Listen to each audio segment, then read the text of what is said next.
Selanjutnya saya akan membahas mengenai materi misi dan kiprah seorang arbiter. Misi dan kiprah seorang arbiter itu adalah pertama syarat-syarat arbiter. Syarat-syarat arbiter itu tidak mesti harus ahli hukum. Bisa juga ahli yang lain dalam bidang tertentu, misalnya ahli bisnis atau sengketa bisnis, ahli konstruksi, kemudian ahli properti, ahli tambang, ahli batu bara, ahli minyak dan gas bumi dan lain sebagainya ya. Jadi untuk menjadi arbiter itu tidak mesti harus seorang ahli hukum.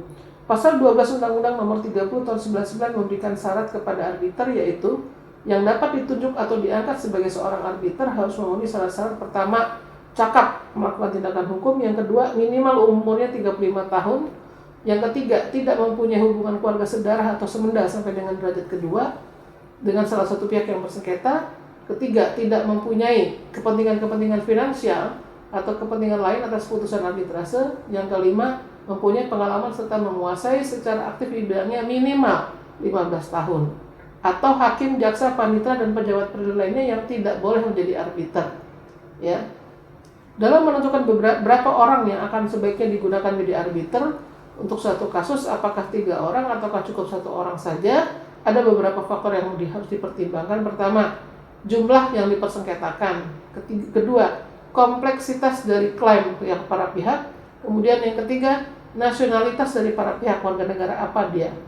Kemudian kebiasaan dagang yang relevan atau bisnis atau profesi yang terlibat dalam suatu sengketa.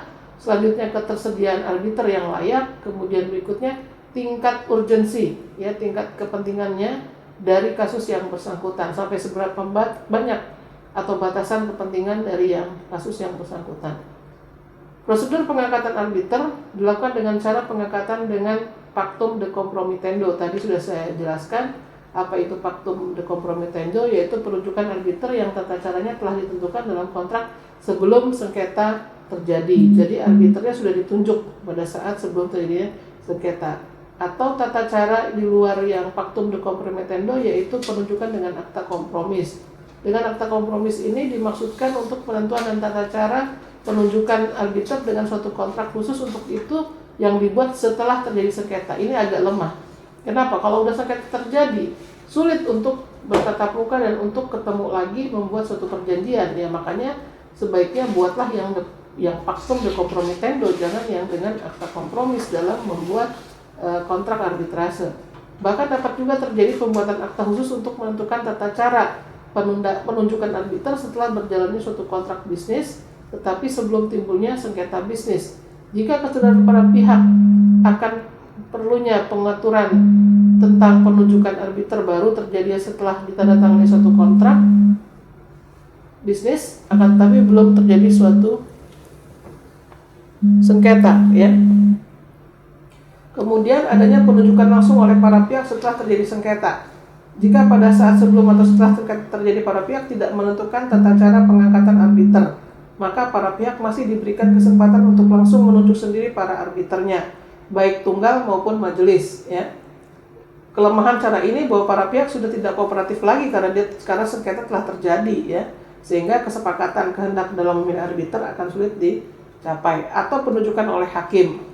Jika para pihak dalam kontrak menentukan demikian, ya, bahwa penunjukan arbiter dilakukan dalam tenggang waktu jangka tertentu yang kemudian ditentukan melalui hakim atau pengadilan negeri, atau yang para pihak tunduk pada peraturan arbitrase dari lembaga arbitrase tertentu di mana peraturan tersebut mensyaratkan penunjukan oleh hakim.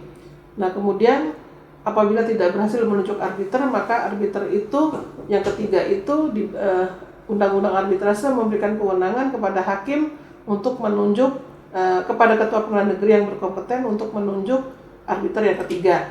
Kemudian penunjukan oleh lembaga arbitrase. Penunjukan oleh lembaga arbitrase di sini para pihak tidak berhasil memilih arbiter, maka para pihak meminta untuk kepada Badan Arbitrase Nasional Indonesia atau BANI meminta arbiter baik tunggal maupun majelis, ya. Apabila arbiter dipilih oleh lembaga arbitrase, maka dalam memilih arbiter tersebut terdapat beberapa hal yang harus dipertimbangkan. Yang pertama, sifat dan hakikat sengketa, ketersediaan arbiter, identitas para pihak.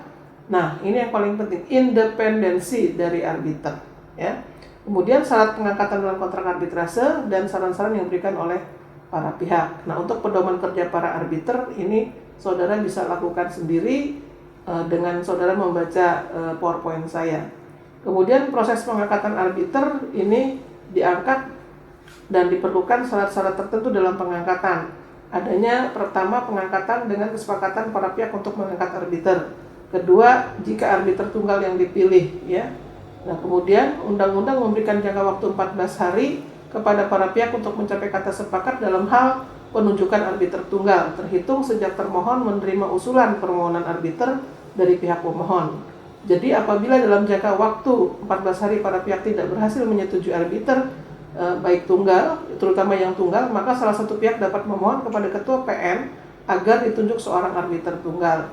Pengangkatan arbiter tunggal dipilih dan dilakukan dengan cara-cara berdasarkan daftar nama yang disusun oleh para pihak, dipilih berdasarkan daftar nama yang disusun oleh lembaga atau organisasi arbitrase yang ditunjuk, dan dengan memperhatikan rekomendasi ataupun keberatan yang diajukan oleh para pihak terhadap calon arbiter yang bersangkutan. Terima kasih, saya akhiri. Wassalamualaikum warahmatullahi wabarakatuh. Selamat siang,